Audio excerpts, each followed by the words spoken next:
This is Tony Cunningham, and I'm going to be talking about this unit where we talk about obscenity versus indecency.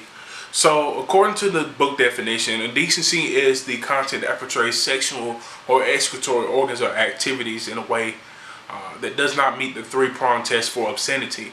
And if it does meet the requirements for the three-prong test, it is considered obscene.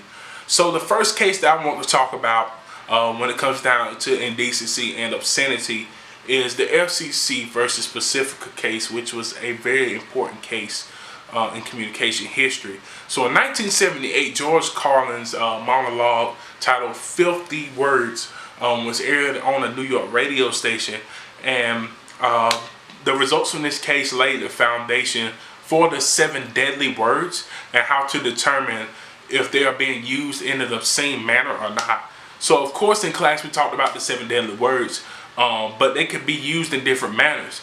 But if it is used in an obscene manner, whether it be sexual, most of the time it's in a sexual manner, it is obscene. But through other cases, just for example with the YouTube case, with Bono going on stage and saying the F word, he actually didn't use it in a sexual manner, so therefore the case was overturned. So another thing I want to talk about is the Miller test, Miller versus California case. So in 1972, Marvin Miller was convicted of using mass mailings to sell obscene material. And through the results of this case, the Miller test was established to determine what is obscene or not. The three-prong test that I talked about earlier is actually the Miller test that the courts use to determine what's obscene or indecent. And this was a groundbreaking case that determined many things after 1972 when it comes down to broadcasting.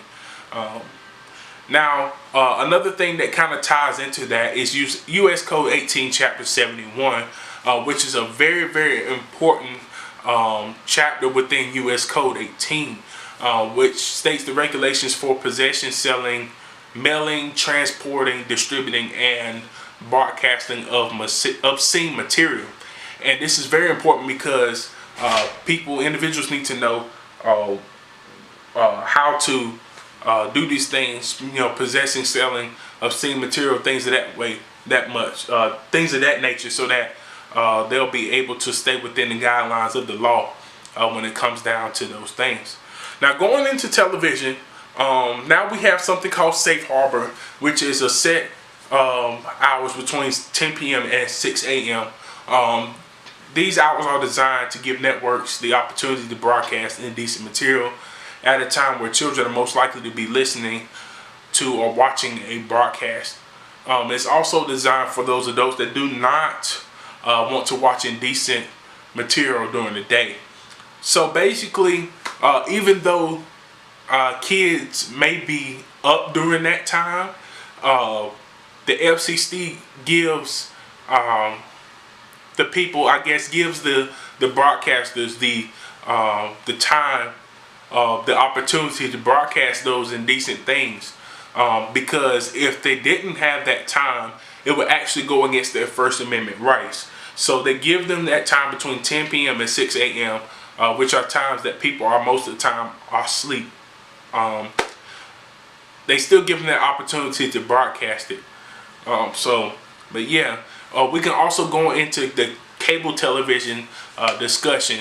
The very important case, Cruz versus Array, is very important when it comes down to cable versus the cable television. And according to OAS, this case determined that cable TV is obscene or indecent. It cannot be stopped because it's under a paid subscription. So because of the simple fact that you have to pay for cable television, you're getting what you pay for. So you really can't stop somebody that's selling or regulating something. That goes back to U.S. Code 18, Chapter 71. You really can't stop anybody that has a cable channel. For example, let's say they had like a porno channel, which is I'm about to talk to you about in the 1992 Cable Act. You can't really stop anybody from selling those things, because of the simple fact that it's a paid subscription, and you get what you pay for. And the 1992 Cable Act basically states that, where it says the government cannot force a company to not sell porn channels, because of the simple fact that it's a paid subscription. It's not public for everybody to see. It's not free.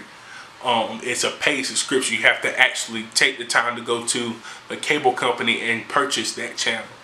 And last but not least, the Communications Decency Act and the Children's Internet Protection Act were two acts that were first designed to, with the children in mind, as protection from indecent or obscene materials through television, broadcasting, radio, or internet.